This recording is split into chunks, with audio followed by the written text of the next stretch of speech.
물론 뭐 질문이 없으시면 10분 만에 그러세요. 얼마만큼 그 진행될지는 여러분 가지고 계시는 그 질문에 따라 결정될 테니까 자유롭게 질문해 주시면 좋겠고요. 먼저 제가 기도한 후에 첫 질문을 받아보도록 그렇게 하겠습니다. 하나님 아버지, 참 감사합니다.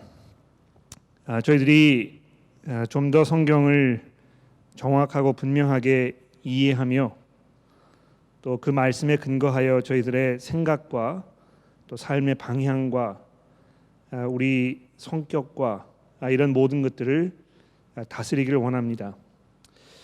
하나님, 세상의 풍조를 따라 살지 아니하고 우리의 마음이 변화를 받아서 어떻게 우리가 산 제사로 우리의 삶을 드릴 것인지 깊이 생각하라 격려하신 사도 바울의 말씀 우리가 기억하며 저희가 이 시간 우리의 그 궁금한 점들과 또 깊이 알아야 할 것들을 돌아보게 하시고 또 특별히 제가 잘 적절하게 도움되는 답을 찾을 수 있도록 하늘의 지혜로 저를 도와주시기를 간절히 간구하며 우리 구주 예수 그리스도의 이름으로 기도합니다.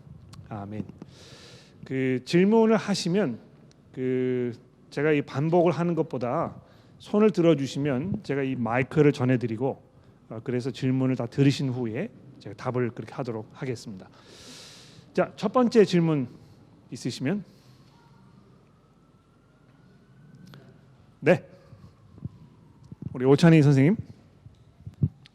근데 이거는 제가 이제 그 동안에 질문 좀 하고 싶었는데 사실 굉장히 조심스럽게 하지 못하고 있었던 겁니다. 이제 이게 왜 그러냐면 또 이제 이 질문이 저만의 질문이 될 것 같아서 좀 걱정스러웠던 거라뇨. 우리가 이제 앵그리칸 교회인데 앵그리칸 교회에서 앵그리카니즘이라는 단어가 있고 또 우리는 지금 이제 로우 처치에 속해서 칼비니즘을 우리는 따라가고 있다고 그러는데 어느 책에서 보니까 앵그리카니즘에 대해서 나오는데 설명이 안 돼 있어요. 그 우리 로우 처치하고 우리가 로우 처치에서 추구하고 있는 칼비니즘하고 앵그리카니즘이란 그 본래 단어하고 어떻게 우리가 다른 건지 교리적으로 조금 죄송합니다. 이게 너무 깊은 얘기가 되지. 굉장히 궁금했던 거거든요. 저는 개인적으로. 그래서 그거가 항상 궁금했는데 책에 봐도 제가 찾을 수가 없고 그래서 언젠가 목사님한테 좀 물어봐야 되겠다는데 또 이 시간에 물어보긴 또 좀 깨림직하고 근데 오늘 좀 한번 용기를 내서 한번 물어봤습니다.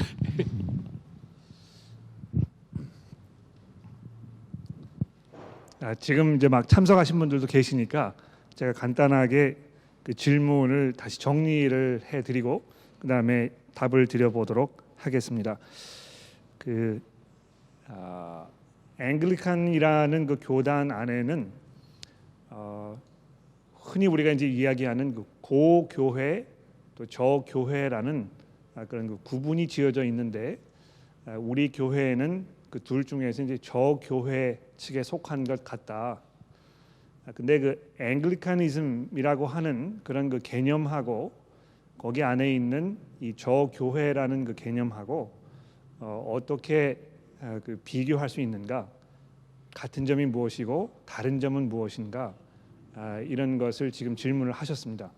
특별히 그 저교회에서 우리가 그 칼비니즘을 이렇게 많이 지향하고 있는데 그 부분이 고교회 그 성격과 어떻게 구분되는지 이런 질문을 하신 것입니다.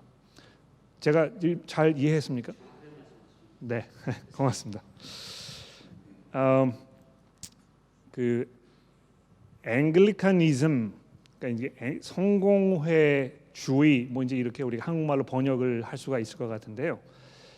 그 교단마다 자기 나름대로 지향하는 어떤 그 신학적 또는 그 교회 그 치리적 그 접근 방법 뭐 이런 게 있지 않을까 사람들이 이제 이렇게 짐작을 많이 합니다. 그래서 우리가 이제 뭐 한국 교회에서는 대부분 장로교라든지 또는 침례교라든지 성결교라든지 하는 이 세 가지 교단이 주류를 이루고 있기 때문에 거기에 대해서 이제 나름대로 많이 이해를 하고 계십니다만 이 성공회에 대해서는 그렇게 많이 알려져 있지 아니하고 또 성공회라는 그 교단에 대한 일반 분들의 어떤 그 인식이 굉장히 정치적이거나 또는 좀 정치적이면서도 급진적이고 또는 그 신학적으로 돌아보았을 때 우리가 일반적으로 이해하는 개신교하고 많이 차이가 있는 것처럼 보여서 많은 혼돈이 있을 수 있습니다. 그럼에도 불구하고 그런 그 위험성이라고 이제 그럴까요? 그런 것을 충분히 이해를 하고 있으면서도 왜 우리가 그러면 그 앵글리칸 교단을 고집하는 것이냐? 뭐 이제 이런 그 질문을 우리가 던져볼 수 있겠죠. 적어도 제가 보았을 때는 그 우리가 흔히 이야기하는 교단이라는 것이 거의 유명무실한 것입니다. 어떤 면에서는 이것이 그 우리의 편의를 위해서 나중에 만들어진 것이지 성경이 이것을 우리에게 요구하고 있는 것이 아니라는 것입니다.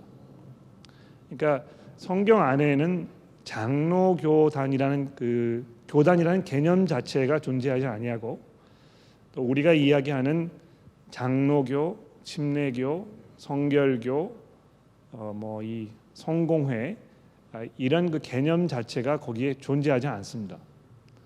그냥 다만 어떤 그 지리적, 문화적, 역사적, 상황적 그 필요와 편리에 의해서 그냥 나중에 사람들이 서로 합의하에 만들어낸 것일 뿐인 것입니다. 그러니까 그 교회 역사를 살펴보게 되면은요, 그 종교 개혁이 일어나기 전까지 그러니까 이제 1600년대가 되겠죠, 1500년대가 되겠죠. 1500년대 그 전까지는요, 뭐 교단이라는 개념 자체가 존재하지 않았습니다. 그냥 그 지역에 있는 교회가 이렇게 존재하고 있었고 그 교회가 그냥 모든 사람들이 알고 있는 교회였다는 것입니다. 근데 여러분 잘 아시다시피 시간이 많이 지나면서 교회가 그 결국에는 이제 이게 복음을 자꾸 잃어갔기 때문에 벌어진 현상인데요. 15세 1500년이라는 기독교 역사가 이렇게 쭉 진행이 되면서 점점 그 하나님의 말씀에 대한 분명한 이해가 좀 이렇게 희석이 되어 가고 그 결과로 인해서 종교 개혁이 일어나기 전까지 교회가 교회로서의 이제 역할을 잘 감당하지 못하는 그런 상태가 온 것입니다. 그러니까 그때까지는 그냥 우리가 알고 있는 이 교회라는 것이 한 교회였는데요. 그때부터 종교 개혁이 일어난 그 순간부터 이제 개신교가 시작이 된 것이죠. 그래서 부교와 이제 개신교 이렇게 구별이 되었단 말입니다. 물론 훨씬 그 이전에 뭐 한 주후 한 뭐 3세기 4세기경쯤에 그러니까 300년 400년 정도 되었을 때 그 동방의 교회들이 독립을 해가지고 그 동방 정교라는 것이 이제 시작이 됐습니다. 그렇죠? 그래서 그 서구 교회와 동방의 교회가 이제 그런 식으로 나누어져 가지고 뭐 히랍 정교라든지 러시아 정교라든지 뭐 이집트 정교라든지 이런 그 정교라는 그 개념이 이제 그때부터 시작이 된 것입니다. 그건 이제 우리가 알고 있는 그 교회와 좀 구별된 것이고 그랬습니다만 1500년이 경이 된 후 시점에 와서 이제 개신교 안에 뭐 이 장로교, 성공회 뭐 이런 것들이 이제 생겨나기 이제 시작한 것입니다. 그 재미있는 사실은요, 그 장로교라는 것이 역사적으로 따져봤을 때는 성공회보다 후에 시작이 된 것이거든요. 그러니까 그 종교 개혁이 일어나 가지고 유럽 그 본토에서 이제 교회가 갈라지고 그 루터를 중심으로 한 그런 그 새로운 개혁 운동이 일어나기 시작을 하고 이렇게 하면서 그 영국에 있던 그 그리스도인들이 나름대로 본토에서 일어나고 있던 종교 개혁의 개념을 이렇게 수용하면서 종교 개혁이 영국에도 이제 시작이 되고 이렇게 이제 된 것입니다. 근데 중요한 것은요, 그 많은 분들이 이제 오해하시는 것은 성공회가 시작된 그 가장 기본적인 이유는 그 당시에 그 왕권을 쥐고 있던 그 헨리 8세라는 왕이 자기가 그 결혼을 해가지고 왕비로부터 그 자식을 얻을 수가 없어서 그 왕비를 폐하고 다른 사람과 결혼을 하려는 그런 그 행위 이거를 합법화하기 위해서 이 영국 성공회를 시작한 것이 아니냐 이제 이렇게 많이 짐작을 하십니다. 제가 저희 교회 그 웹사이트에도 설명을 드렸습니다만 역사적으로 중요한 일이 벌어지게 되면 거기에는 그 많은 요소들이 작용하게 되어 있거든요. 무슨 일이든지 간에 한 가지 이유 때문에 큰 사건이 벌어지는 경우는 거의 없습니다. 거기 뭐 여러 가지 복합적인 요소들이 이렇게 그 관련되어 있고 하나가 꼬리를 물고 다음 사건이 일어나기도 하고 막 이해관계가 얽히고 설키고 이렇게 돼가지고 굉장히 중요한 일들이 이제 나중에 벌어지게 되는 것이 대부분인데요. 영국의 그 종교 개혁이 일어났던 것도 그것과 마찬가지입니다.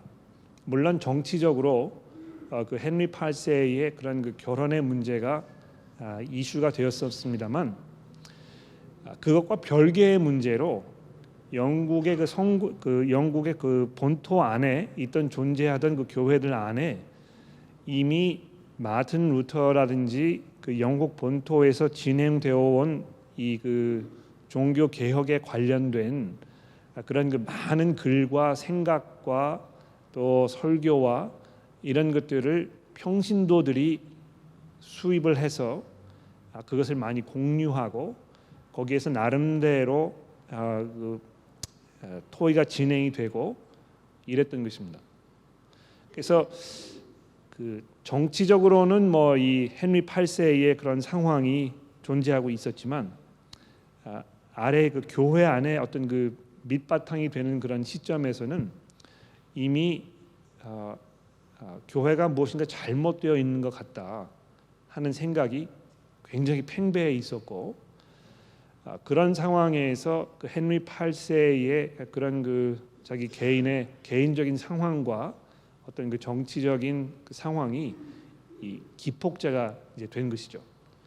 그러니까 한편으로는 헨리 8세의 그런 그 개인적인 상황이 영국 성공회를 시작하게 된 근거가 되었다고 이야기할 수 있습니다만 근거라기보다는요 어떤 그 이미 마련되어 있던 그런 그 생각이 위로 확 수면으로 뛰어오를 수 있도록 그 부추기는 그런 그 촉매 작용을 했다고 이야기하는 것이 아마 그 역사를 공부한 역사가들의 기본적인 그런 결론일 것입니다. 자 이제 그런 걸 배경으로 해가지고요. 그러면 앵글리카니즘이라는 게 뭐냐? 성공의 교단주의가 주장하는 것이 무엇이냐? 이제 이런 질문을 우리가 하게 되겠죠. 거기에 대한 대답은요. 지금 제가 설명드린 것을 보시면 금방 이해할 수 있습니다. 그러니까 이 앵글리카니즘이라는 거는 그냥 어떤 그 진공 상태에서 갑자기 이것이 툭 튀어나온 것이 아니고 이미 14세기, 15세기, 16세기를 거치면서 유럽 본토에 팽배해 있던 그 교회에 대한 어떤 불신이라든지 이런 것이 영국에 전달되어서 거기 사람들이 그걸 공유하고 있는 상태가 벌어져 있었기 때문에 유럽 본토에서 벌어진 종교 개혁의 그 아이디어들이 아주 적절하게 영국의 상황에 그대로 흡수가 된 것입니다. 그러니까 그 영국 이제 그 앵글리카니즘을 대표하는 뭐 대표적인 인물을 몇 명 대라 이제 이렇게 얘기하면 몇몇 그 대표적인 인물들이 있습니다. 혹시 아시는 분들 계시는지 모르겠어요. 이거 아마 C.S. 루이스. 그분은 이제 훨씬 나중에 20세기 초반의 분이고 그 16세기로 돌아가 보게 되면 영국 성공회가 이제 시작되었을 때에 그 굉장히 영향력을 많이 그 발휘했던 분들 몇 분이 있습니다. 그 토머스 크랜마라는 분이 있어요. 여러분 그 성공회 교회를 다니시니까 아마 그 크랜마라는 이름을 좀 기억해 두시면 여러분에게 좀 도움이 될 것입니다. 토머스 크랜마라는 분인데요. 이분이 그 영국 교회가 국교가 시작이 된 후에 지금으로 말하면 대주교가 되겠죠. 그 대주교 역할을 했던 분입니다. 근데 토머스 크랜마라는 분이 이룬 가장 큰 업적 중에 하나는 무엇이냐면 교회가 교회로 모였을 때 어떤 방식으로 이 교회를 그 예배를 드릴 것인가, 뭐 이 주일 모임의 형태가 어떤 식으로 진행이 되어야 될 것인가, 이런 거를 이제 성경적으로 다시 한번 재조명해 보자 해서 거기에 굉장히 많은 시간과 노력을 투자했던 분입니다. 그러니까 여러분 보십시오. 천주교를 뭐 이렇게 가보신 분들이 계시는지 모르겠는데요. 뭐 거기 그 장례식이나 이런 게 있어서 가보신 분들 또는 친지를 방문하시기 위해서 가보신 분들, 호기심으로 가보신 분들 보시면 아시겠지만 거의 모든 것이 이 그 우리가 이야기하는 성찬식 거기에 집중되어 있습니다. 그러니까 거기는 그 매주마다 미사를 드릴 때 그것을 해야 하는 것입니다. 왜 그러냐 하면 그 예수님의 십자가의 죽음이 반복적으로 계속해서 이루어져야 사람들의 죄가 그것을 통해서 해결될 수 있다고 생각하고 있었거든요. 그러니까 그 이제 영성체라고 이제 그러는데요. 천주교에서는 그 성찬식을 하기 전에 영성체를 하기 전에 그 특별한 그 순간이 오면 종을 딸랑딸랑 이렇게 치고 그 치는 순간 그냥 일반적으로 그 빵 부스러기와 포도주에 불과했던 그것이 실제 예수님의 살과 피로 변한다고 믿는 것입니다. 그러니까 그 실제로 그냥 이게 빵 부스러기고 그 포도주입니다만 이것이 그 물질적으로 화학적으로 변화가 되지 않아도 이것이 예수님의 살과 피다. 그러니까 문자적으로 예수님의 살과 피가 된다고 이렇게 가르치고 있습니다. 그러니까 그 뭘 말하는 것입니까? 예수님께서 십자가 위에서 자기의 목숨을 내어 주셔서 모든 사람을 위한 대성물로 바쳐진 예수님의 살과 피가 계속해서 반복적으로 하나님께 드려져야 그래야 인간의 죄의 문제가 해결될 수 있다고 생각하는 것입니다. 그러니까 구약 시대에 짐승을 잡아가지고 그 고기를 불태우고 피를 거기다 뿌리고 하는 그 예식이 이제 연장선이라는 거죠. 그러니까 달라진 점이 하나도 없는 것입니다. 그냥 구약 시대에는 짐승을 잡아서 그렇게 했던 것이고 예수님 이후에 우리는 예수님의 피를 계속 그렇게 해야 이 효력이 나타나는 것으로 생각했다는 것이죠.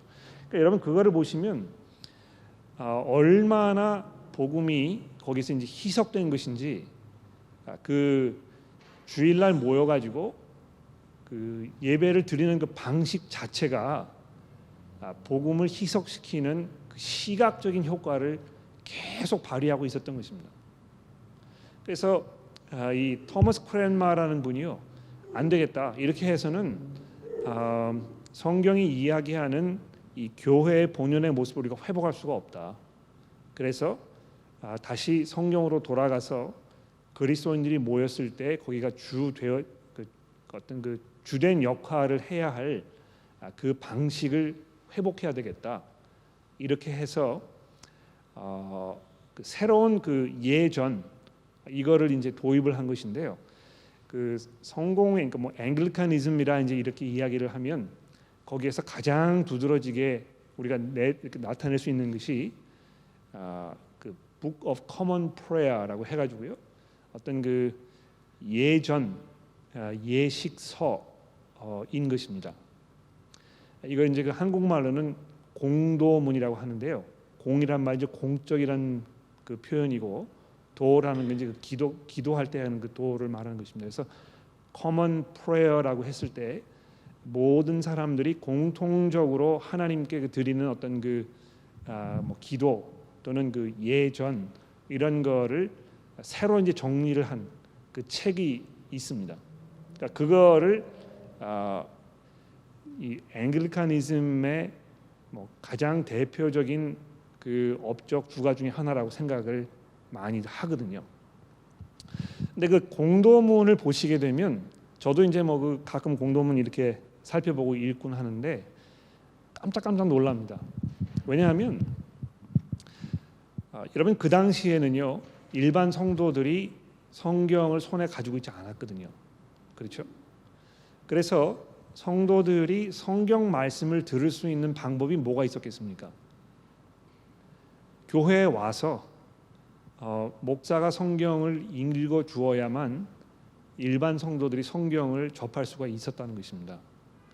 근데 그 종교 개혁이 일어나기 전에 로마 카톨릭 교회에서는요 성경을 읽어도 성경을 어떻게 읽었습니까? 라틴어로 읽었거든요. 근데 재미있는 사실은 그 당시에 천주 교회의 신부로 있었던 사람들도 그 라틴어가 이제 그 phonetic language이기 때문에 그냥 그 뜻을 몰라도 그냥 소리 나는 대로 읽으면 읽을 수 있는 그런 글자였거든요. 그러니까 이 그 신부들이요 그냥 성경을 읽는 채만 하는 것입니다. 소리만 내는 것입니다. 자기들도 그 내용이 무엇인지에 대해서 깊이 이해하거나 생각하거나 이러지 못했다는 것입니다. 그러니까 그만큼 그 당시에 성경이 이렇게 보편화되지 있지 않았기 때문에 앵글리카니즘을 만들어내신 이 토머스 크랜마라든지 그 주위에 있던 여러분들이 가장 먼저 했던 일이 무엇이냐면 사람들이 자국어로 성경 말씀을 많이 들을 수 있는 그 방식을 우리가 선택해야 되겠다. 그렇게 해서 이 Book of Common Prayer를 만들 때 가급적이면 많은 분량의 성경이 사람들에게 전달될 수 있도록 이렇게 만든 것입니다. 그러니까 그 앵글리칸 교회의 가장 대표적인 그 성격 이것이 무엇이냐 이렇게 물어보시면 그렇게 얘기할 수 있을 것 같아요. 성경인 것입니다. 아마 앵글리카니즘에 대해서 이렇게 어떤 나름대로의 인상을 가지고 계시는 분들 경우에는 그냥 뭐 그 천주교가 아닌가 이제 이렇게 생각을 많이 하시는데요. 역사적으로 돌아가서 그 상황을 살펴보시게 되면 그렇지 않다는 것을 분명히 알 수 있습니다. 그래서 그 Book of Common Prayer, 그러니까 교인들이 매주 교회에 모였을 때 어떻게 이걸 해야 될 것인가를 설명하고 있는 거기에 그 성경이 얼마나 중심적인 자리를 차지하고 있는지 이거 우리가 살펴볼 수 있고요. 놀라운 것은요. 그 책에 의하면 그 공도문에 의하면 앵글리칸 교회는 하루에 2번씩 그 월요일부터 일요일까지 교회에 모이도록 되어 있었습니다.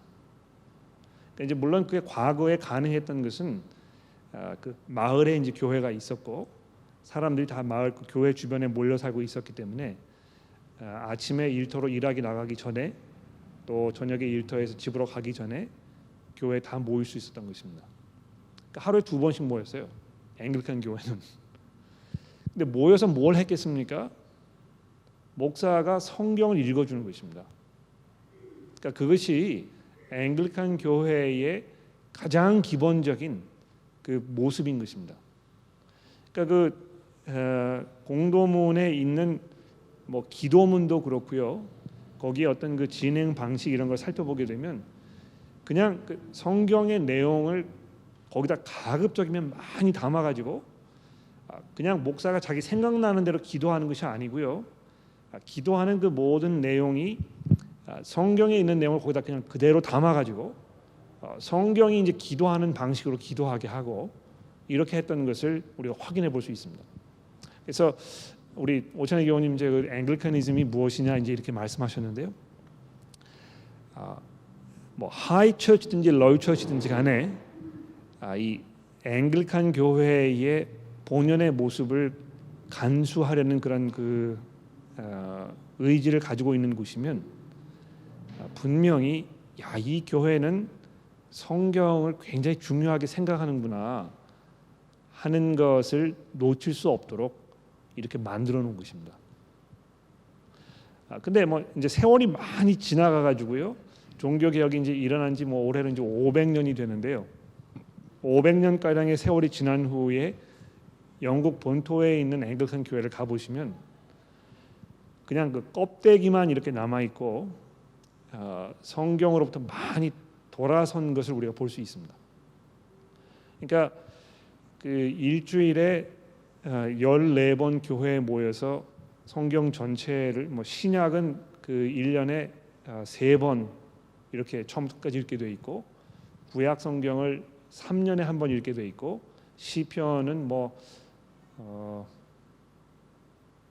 저 기억이 안 나는데 몇 달에 한 번씩 돌아가면서 읽도록 이걸 다 만들어 놨거든요. 그러니까 그대로 따라가게 되면 일반 성도들이 교회에 앉아서 그냥 앉아 있기만 하면 성경을 그만큼 읽을 수가 있었던 것입니다. 그런데 지금 뭐 영국에 있는 그 앵글리칸 교회를 가 보면요, 그런 거 다 없어지고 그냥 그 예전만 남아가지고 그 본연의 모습을 잃은 것이 분명합니다. 근데 이제 그런 성향이 그 고교회 거기에 이제 아주 강하게 나타나죠. 그러니까 거기는 그 Book of Common Prayer라는 어떤 그 틀 이것만을 너무 중요하게 생각해 가지고요. 그냥 그것만 우리가 그 따라가면 된다. 이렇게 생각을 하는 것입니다. 근데 그것만 따라가게 되면 실제로 거기에서 나오는 그 결과물은 성경에 대한 그 깊은 이해이고 성경으로 돌아가서 그 말씀을 정말 귀하게 여기는 그런 그 모습인데 그거 다 없어져 버리고 그냥 뭐 겉껍데기만 남아 있는 이런 모습을 우리가 볼 수 있는 것입니다. 근데 오히려 그 Low Church 저 교회 우리 교회처럼 앵글리칸 교회이지만 어떤 뭐 예전이라든지 형식이라든지 이런 거를 별로 그렇게 중요하게 생각하지 않는 그런 교회에서는 그 성경을 정말 중요하게 생각하고 성경을 통해서 우리가 하나님을 만나게 되고 성경을 통해서 하나님께서 우리에게 말씀하신다는 그런 그 신학적인 기본적인 입장이 아주 잘 간직되어 있는 것입니다. 그래서 저희 교회를 처음 찾아오신 분들 중에 이 성경 봉독하는데 너무 시간이 많이 걸리는 거 아닙니까? 어떨 때는 뭐 한 30절, 40절씩 읽는 때도 있고 이거 이제 신약만 읽는 게 아니고 구약도 읽고 이렇게 하는데 왜 그렇게 하시는지 궁금하시죠? 그 이유가 있는 것입니다. 왜냐하면 그리스도인들이 모였을 때 가장 중요한 게 무엇입니까? 하나님의 말씀을 듣는 것이거든요. 그러니까 여러분 가지고 계시는 주보에도 보시면 Gather, Grow, Go 이렇게 저희 교회 목표를 정해놨잖아요. 근데 그 gather 아래 무슨 한국말로 설명이 되어 있습니까? 기억나십니까? 하나님의 말씀을 들으려고 모이는 교회라는 것입니다. 그러니까 여러분 우리 성도들이 교회로 모였을 때 우리가 해야 할 가장 중요하고 가장 우선적인 그 행위가 무엇입니까? 하나님의 말씀을 듣는 것입니다. 그러니까 이건 그냥 어떤 그 지적인 어떤 그 행위를 말하는 것이 아니고요. 우리를 마음을 열고 정말 그 하나님의 말씀을 사모하는 마음으로 우리가 때로는 그 회개하는 마음으로 때로는 두려운 마음으로 떨리는 마음으로 이 말씀에 집중하는 그래서 이 성경 봉독을 하고 그 말씀에 대한 강해가 있고 또 그 말씀에 대해서 서로 우리가 질문하고 기도하고 생각하고 또 거기에서 얻은 것에 대해서 우리가 감사하게 찬양하고 이런 것들이 그 앵글리카니즘이 이야기하는 가장 핵심적인 그런 부분이라고 얘기할 수 있습니다. 제가 이것만 한 20분 정도 얘기했는데 죄송합니다. 대답이 되셨는지 모르겠습니다. 네. 질문 한 가지만 더 받아볼까요? 다른 질문 있으시면.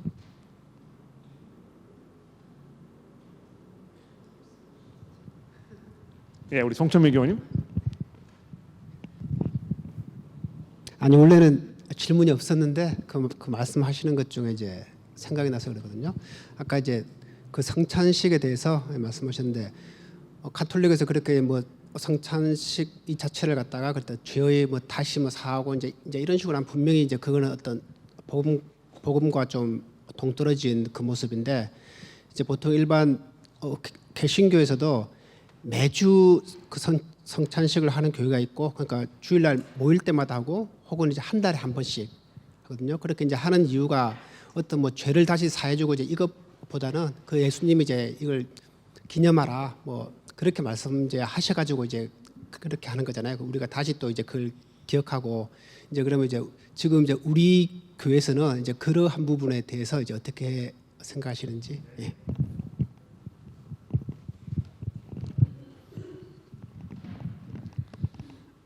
성찬식에 관련된 질문을 하셨습니다. 우리 송천밀 교우님께서 천주교에서는 그 영성체를 이렇게 할 때 이것이 어떤 그 예수님의 십자가의 죽음이 계속 반복되는 그런 것으로 이해를 하고 있는 거 이제 이해를 하겠는데 개신교에서는 특히 이제 우리 교회에서는 이 성찬식에 대해서 어떤 그런 그 생각을 가지고 있고 실제로 어떻게 이것을 하고 있는지에 대해서 질문을 하신 것입니다.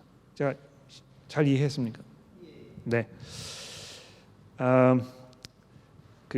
제가 이제 그 신학교를 다닐 때 3학년이 되었을 때 조직 신학을 공부하면서 그때의 무어 신학교의 학장님이셨던 그 피터 젠슨 박사님이 3학년들 모아놓고 조직 신학을 가르치셨습니다.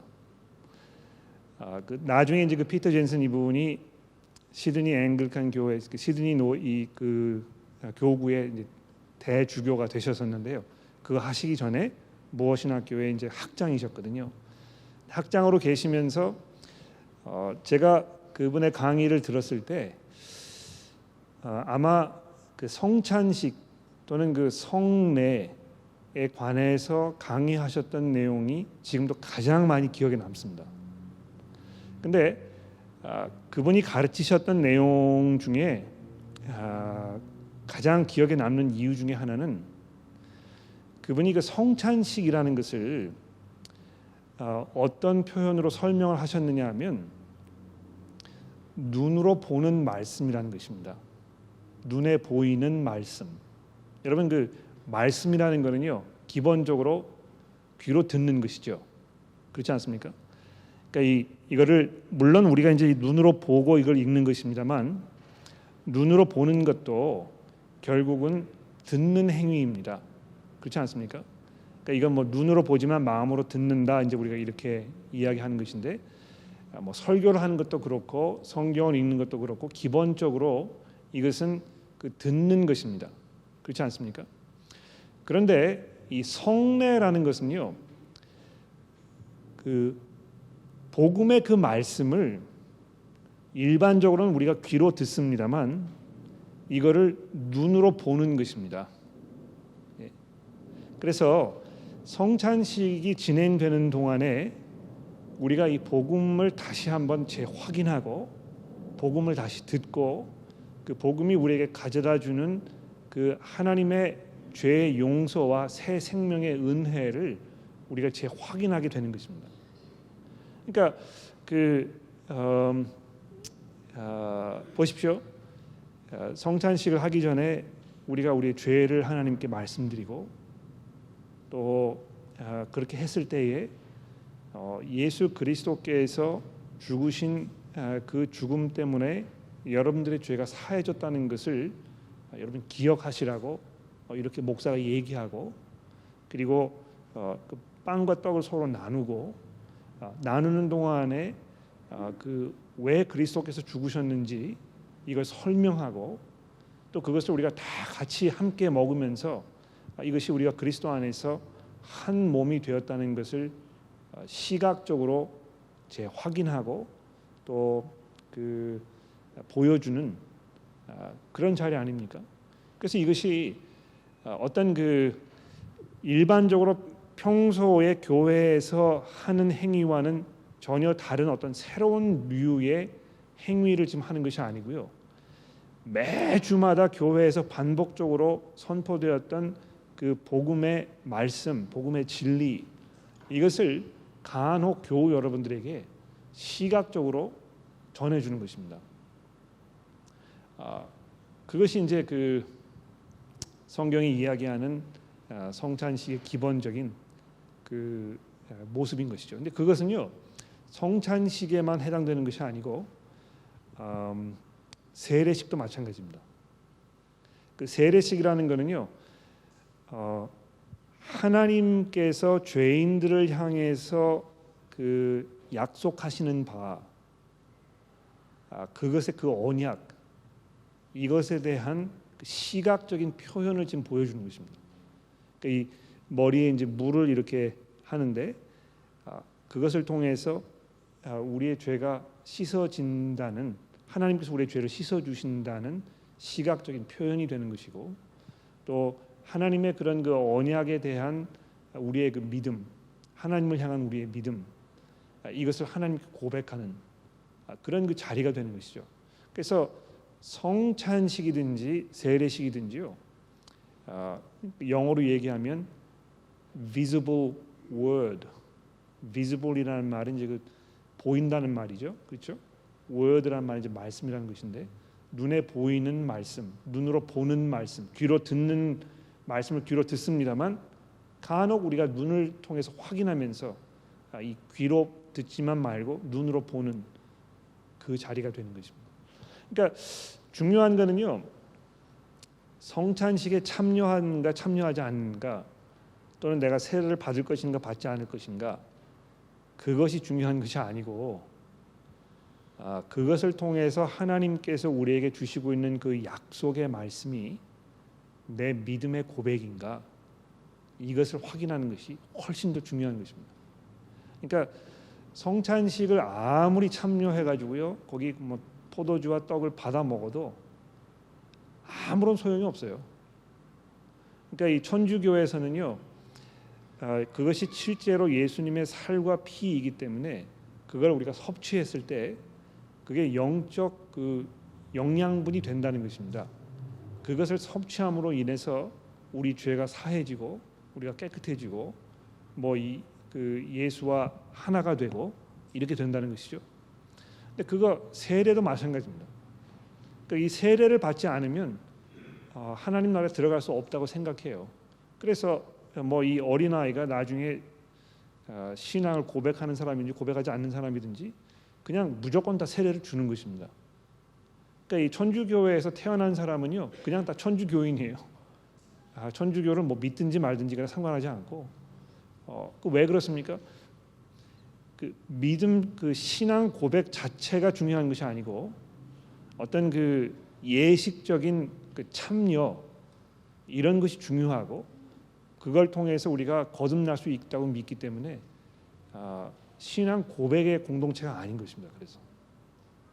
그러나 우리가 모였을 때 우리 교회에서 개신교에서 그 특히 이 복음주의 교회에서 우리가 고백하는 것이 무엇입니까?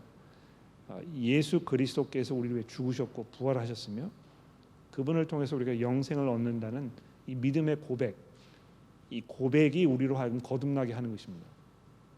그러니까 그 성찬식을 하든지 하지 않든지 세례를 받든지 안 받든지 그것 자체가 중요하지 않다는 것입니다. 근데 그거는 성찬식이나 세례식이 무의미하거나 나쁜 것을 이야기하는 것이 아니고 그것이 담고 있는 그 의미와 또 그 효력 이런 것에 대한 분명한 이해가 있지 않으면 안 된다는 것을 말씀드리는 것입니다. 시간이 다 돼서 여기서 마치도록 하겠습니다. 제가 기도하고 끝나도록 하죠. 하나님 아버지 감사합니다. 저희들에게 성경 말씀을 통하여 하나님을 만나게 하시고 또 그 말씀을 통해서 하나님 얼마나 놀라운 분이며 광대한 분인지 우리가 이해하게 하시고 또 그 말씀 가운데 하나님을 만나게 하시니 감사합니다.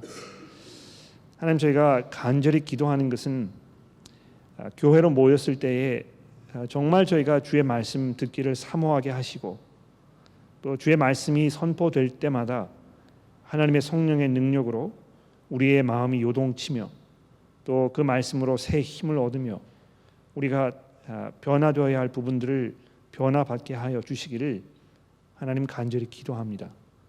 그래서 정말 저희가 하나님을 섬기는 하나님의 백성으로 예수 그리스도의 복음을 증거하는 그리스도의 제자들로 살 수 있도록 저희 모두를 인도하여 주시기를 우리 구주 예수 그리스도의 이름으로 간절히 기도합니다. 아멘. 고맙습니다, 여러분.